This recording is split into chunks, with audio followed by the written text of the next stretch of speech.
Hello students, good morning all of you and welcome to the global world. आज के session को start करें। Session में आज हम लोग यहाँ पर पढ़ने वाले ग्रामीण अर्थव्यवस्था के अंतर्गत आने वाले लैंड सर्वे को, यानी कि लैंड सर्वे जो होता है जिसको हिंदी में बोला जाता है भू सर्वेक्षण। भूमि का मापन किस तरीके से किया जाता है, क्या क्या उपकरण, क्या क्या यंत्र होते हैं जो उसके अंदर प्रयोग किए जाते हैं, किस प्रकार से त्रुटियां होती है, जितने भी प्रकार जो आपके भूमि सर्वेक्षण से रिलेटेड। क्योंकि जब हम पटवारी की तैयारी कर रहे होते हैं तो आपको पता है कि आपको भूमि का मापन करना होगा गांव-गांव में जाकर, जितने भी विवादास्पद भूमियां हैं या जो भी चीजें हैं, राइट। तो ये सबसे बड़ा काम, हमारा जो मेन काम है यही है। तो इसी के बारे में बहुत सारे क्वेश्चंस आपसे बहुत डीप में पूछे जाते हैं। वही सारी चीजें आज के सेशन में भू सर्वेक्षण चैप्टर के अंदर आपकी कंप्लीट हो जाएगी। जितने भी स्टूडेंट चैनल पर न्यू हैं, चैनल को सब्सक्राइब ज़रूर से कर लीजिएगा ताकि इसी तरीके से वीडियोस के नोटिफिकेशन आपको मिलते रहें। और व्हाट्सएप ग्रुप में जुड़ने के लिए आप मैसेज कर सकते हैं 8770803840 पर। वीडियो के डिस्क्रिप्शन बॉक्स में आपको ये नंबर मिल जाएगा। ऐप का लिंक एंड वेबसाइट का लिंक दोनों ही आपका वीडियो के डिस्क्रिप्शन बॉक्स के अंदर रखा हुआ है। ओके, स्टार्ट करते हैं आज के सेशन को। सबसे पहले कुछ परिभाषाओं को समझ लेते हैं, क्योंकि कभी क्या होता है पेपर बहुत आसान आ जाता है तो ये आपसे क्या करता है, सिर्फ डेफिनेशंस पूछ लेता है। ठीक है, तो सबसे पहली डेफिनेशन भू सर्वेक्षण। भू सर्वेक्षण होता क्या है, नाम से ही समझ में आ रहा है। भू का मतलब भूमि होता है, सर्वेक्षण मतलब कि आप उसका सर्वे कर रहे हैं, राइट। तो भू सर्वेक्षण वह प्रक्रिया है जिसके द्वारा भूमि पर स्थित सभी चीजों को नक्शे में उसी रूप व प्रकार में दिखाया जाता है। मान लो मेरा एक खेत है, उस खेत पर मेरा एक आम का पेड़ है ना। भूमि मेरी इस प्रकार की है, थोड़ी तिरछी है, तो एज इट इज ये चीज कहाँ पर बना दी गई है, एक नक्शे पर बनाकर दे दी गई है, जिसको क्या कहा जाएगा, भू सर्वेक्षण कहा जाएगा। भूमि सर्वेक्षण नापने की वह कला है जिसमें भू स्थान पर स्थित सभी स्थानों की अपेक्षित स्थितियों में बिंदुओं की दूरी व इनके आकार को ज्ञात किया जाता है, फिर उसे शुद्धतम नाप से कागज पर उसी रूप में प्रदर्शित किया जाता है।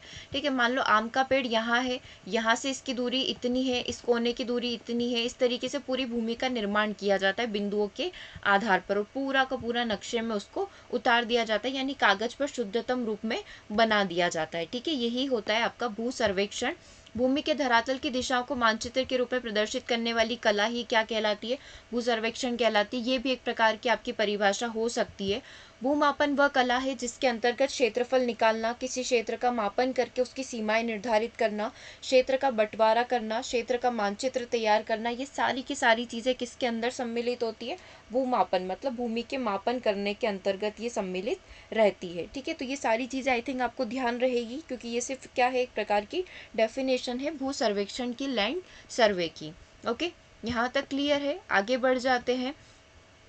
सर्वेक्षण का उद्देश्य है, इसका महत्व क्या होता है ना। खेत का सही मानचित्र तैयार करना, या जो भी विवादास्पद भूमि है, नॉर्मल कोई भी भूमि है ना, हम किसी को बेचना चाह रहे हैं, हम किसी से खरीदना चाह रहे हैं, तो उसका पूरा एक प्रॉपर मानचित्र होगा। तो सही मानचित्र तैयार करना, खेतों का सही तरीके से सीमा निर्धारण का कार्य करना कि कितनी भूमि है ना, इस तरीके से। कृषि कार्यों के अच्छे संचालन के लिए उपयुक्त खेतों का निर्माण करना, ढाल के अनुरूप फसलें उगाकर भूक्षरण, जो हम लोग बोलते हैं ना लैंडस्लाइड हो रहा है या फिर मिट्टी का कटाव भी हो रहा होता है, वो ना भूक्षरण हो रहा है, तो उसको कम करने के लिए ढाल के अनुरूप फसलों का जो फसलें उगाकर हम लोग क्या करेंगे, उसके भूक्षरण को कम कर देंगे। भूक्षरण मतलब भूमि, शरण मतलब कटाव, मिट्टी के कटाव को कम कर देंगे, भूमि के कटाव को कम कर देंगे। आसपास के सदस्यों की सीमा विवाद को सुलझाना, मतलब कोई बोल रहा है ये मेरी जमीन है, ये इतना हिस्सा मेरा है, तो उस विवाद को सुलझाने के लिए भी सर्वेक्षण यहाँ पर किया जाता है। और क्या क्या हो सकते हैं, विभिन्न खेतों का क्षेत्रफल मालूम करना कि इस खेत का, इस व्यक्ति के पास कितनी बीघा जमीन है, इसका क्षेत्रफल कितना है।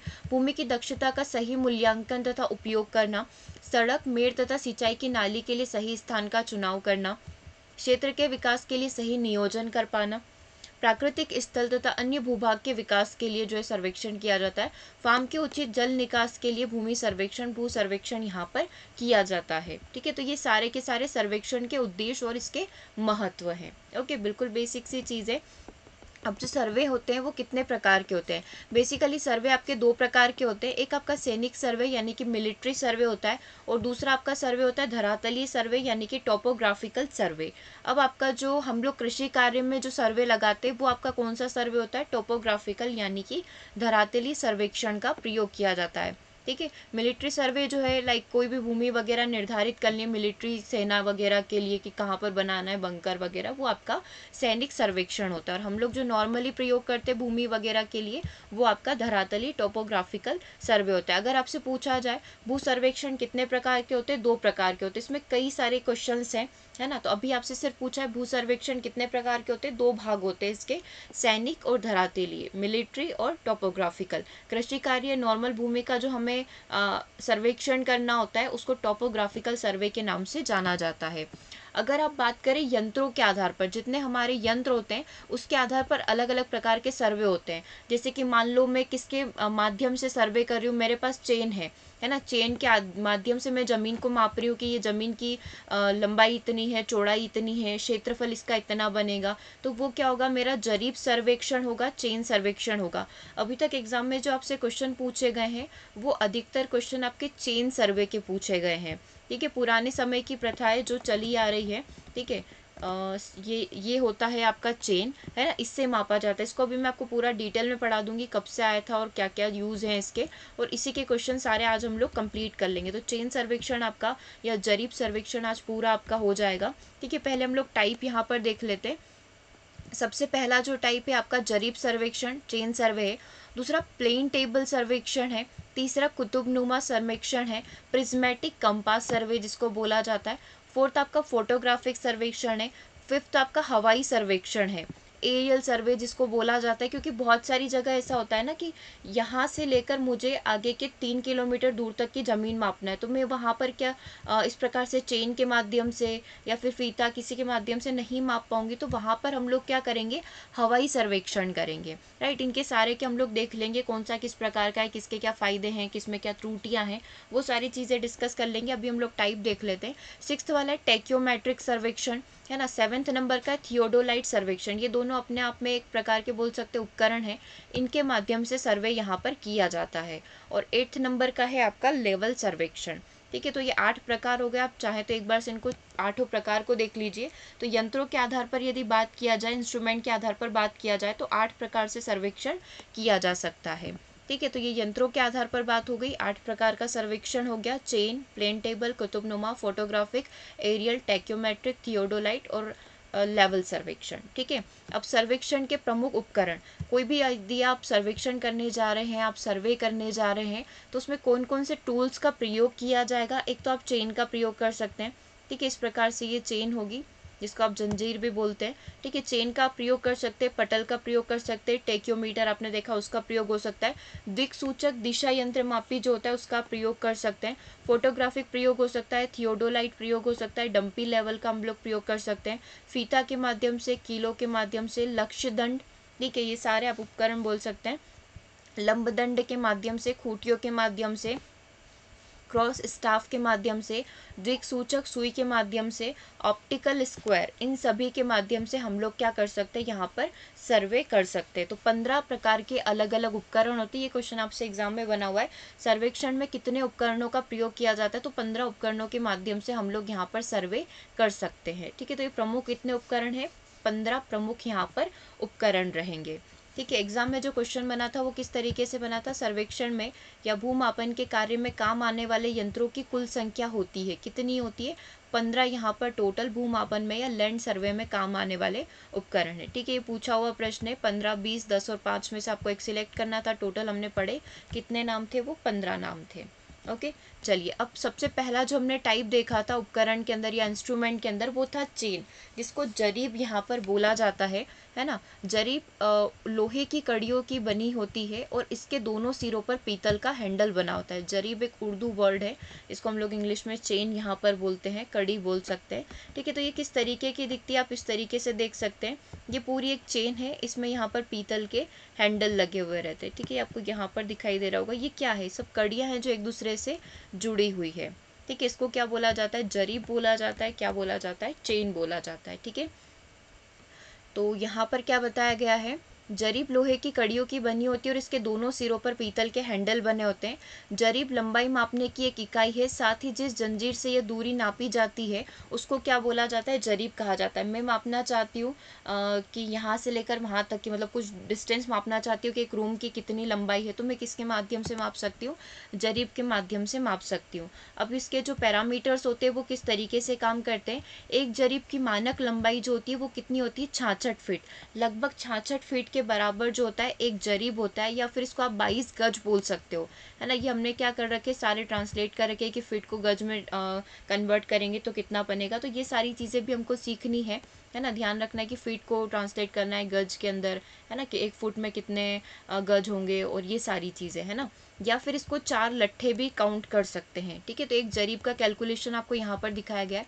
एक जरीब की मानक लंबाई लगभग 66 फीट होती है, या इसको आप 22 गज बोल सकते हैं, या फिर ये बराबर होता है 4 रोड के 4 लट्ठे के, है ना। पुराने समय में जो है लट्ठे के माध्यम से, रोड के माध्यम से भी लंबाई मेजर करी जाती थी, ठीक है। नेक्स्ट पॉइंट देख लेते हैं। नेक्स्ट पॉइंट हमें क्या बता रहा है, देखो यहाँ तक पूरा क्लियर हो गया कि कितनी इसकी लंबाई होती है। उसके बाद यदि इसकी बात करें तो भारत में इसके आविष्कार का श्रेय किसको जाता है, टोडरमल को जाता है। अकबर के दीवान को दिया जाता है, जिन्होंने 1570 ईस्वी के बाद भूमापन के क्षेत्र में कई सुधार किए थे। जैसे कि कल हमने ग्रामीण अर्थव्यवस्था के बारे में पूरा देखा था, तो हमने देखा था कि श्रेय किसको दिया जाता है, भूमापन को टोडरमल को दिया जाता है, कि उन्होंने ही जो है भूमि व्यवस्था जो थी उसको पूरा सही किया था, कई सारे सुधार उसके अंदर किए थे, ठीक है। तो भारत के अंदर इसका आविष्कार का श्रेय, यानी कि हम लोग जिस जरीब की बात कर रहे हैं, हम लोग जिस चेन की बात कर रहे हैं, इसका श्रेय किसको दिया जाता है, राजा टोडरमल को दिया जाता है। अच्छा, इससे पहले कौन लेकर आया होगा, तो ये वाले जो आविष्कार है ना, ये कहाँ का है, ये इंग्लैंड का है, ठीक है। ये जो चेन वाला जो सिस्टम आया है कि मेजरमेंट करने के लिए आप एक इंस्ट्रूमेंट लेकर आइए, चेन लेकर आइए, ये इंग्लैंड के खगोल शास्त्री जो हैं एडमंड करके, उनको दिया जाता है, ठीक है। ये भी आप ध्यान रख सकते हो,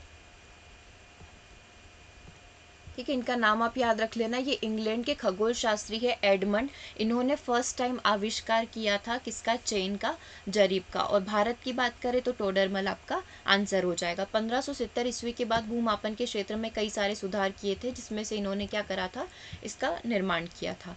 इससे पूर्व शेरशाह के जमाने में जमीन नापने के लिए जो जरीब का प्रयोग लाया जाता था वो रस्सी की बनी होती थी। मतलब पहले जो होता था वो रस्सी की बनी होती थी, लेकिन उसमें कई सारी मिस्टेक्स होती थी, कई सारी उसको मेजरमेंट करने में कई सारी त्रुटियां निकल कर आती थी, ठीक है। उसी के बाद क्या हुआ, यहाँ पर चेन का प्रयोग किया जाने लगा, ठीक है। इस तरीके से जरीब का प्रयोग किया जाने लगा। अब इसमें थोड़ा सा हम लोग कैलकुलेशन देख लेते हैं कि किस तरीके से होती है। टोटल यदि एक चेन की बात करें तो इसमें 100 कड़ियाँ होती हैं, है ना। आपने ये देखा होगा, इसका भी हमने डायग्राम देखा था। टोटल इसके अंदर कितनी कड़ियाँ लगी हुई है, 100 कड़ियाँ लगी हुई है, ठीक है। आप इस तरीके से देखेंगे, ये आपकी एक कड़ी, ठीक है, ये यहाँ पर दिखाई दे रही है, ये एक, ये दो, तीन, इस तरीके से करके, इस तरीके से लंबी लंबी, इस तरीके की यहाँ पर कितनी कड़ियाँ हैं, 100 कड़ियाँ हैं। इन 100 कड़ियों को मिलाकर एक जरीब बनता है। एक जरीब में कितनी कड़ियाँ होती है, 100 कड़ियाँ होती है।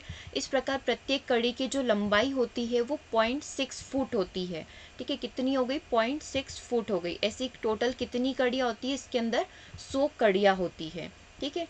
तो या फिर इसको इंच में बात करें तो एक कड़ी का जो होता है वो 7.92 इंच इसकी लंबाई होती है, ठीक है। अब यदि हम लोग 10 जरीब इकट्ठी कर लें, यानी कि हर जरीब में कितनी कड़ियाँ हैं, 100 कड़ियाँ हैं, ठीक है। इसी तरीके से यदि हम लोग 10 जरीब इकट्ठी कर ले, एक के बाद एक 10, यानी कि 1000 कड़ियों को लगभग एक फरलांग के बराबर बोला जाता है। और 80 जरीब की दूरी जो है 1 मील के बराबर होती है। 80 जरीब मतलब आप लोग यहाँ पर देख सकते हैं, टोटल यहाँ पर कितनी हो जाएगी ये, ठीक है। 80 जरीब मतलब एक एक करके टोटल 80 जरीब यदि आपने यहाँ पर लगा दी तो ये 1 मील की दूरी हो जाएगी। लगभग 1 मील का आप डिस्टेंस ट्रेवल कर लेंगे, है ना। और 1 मील में कितने किलोमीटर होते हैं अगर आपसे ये पूछ लिया जाए तो 1.609 किलोमीटर होता है। तो ऐसा यदि कुछ कैलकुलेशन आपसे पूछ लिया जाए, कन्वर्जन आपसे पूछ लिया जाए कि एक जरीब में कितनी कड़ियाँ होती है, 100 कड़ियाँ होती है, और एक कड़ी की लंबाई कितनी होती है तो 0.6 फुट हो जाएगी। इंच में पूछ ले तो 7.92